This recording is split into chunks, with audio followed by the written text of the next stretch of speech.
6 avions russes surgissent à basse altitude, lancent leurs roquettes par paire, puis disparaissent aussitôt dans le ciel. En moins de 2 minutes, des positions fortifiées et des véhicules blindés ukrainiens sont pulvérisés. Ce jour-là, dans la zone et du front, l'aviation d'assaut russe a frappé fort. Très fort. N'oubliez pas de vous abonner pour ne rien manquer de nos prochaines vidéos et partagez votre avis en commentaire.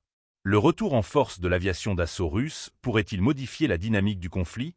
Les avions Su-25, surnommés les chars volants, ont une nouvelle fois été déployés sur les lignes de front dans la région sous la responsabilité du groupement militaire russe Vostok.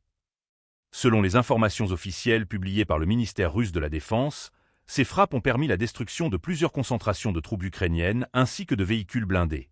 L'opération a été menée à très basse altitude pour surprendre l'ennemi, avec des tirs coordonnés en duo.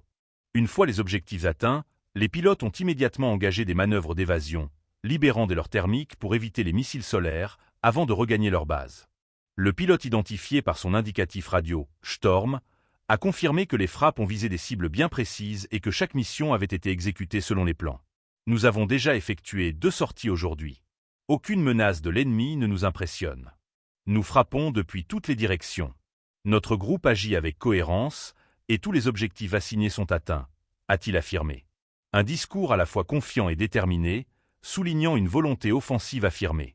Sur le terrain, l'armée russe affirme poursuivre son avancée sur l'ensemble de la ligne de front, pendant que l'aviation continue d'assurer un appui tactique essentiel à cette progression. L'emploi systématique de l'aviation d'assaut dans des missions de précision renforce cette dynamique, en détruisant les points d'appui ukrainiens avant même qu'un engagement terrestre ne débute. Après chaque mission, les avions ne sont pas seulement ramenés à la base. Une équipe technique spécialisée prend aussitôt le relais.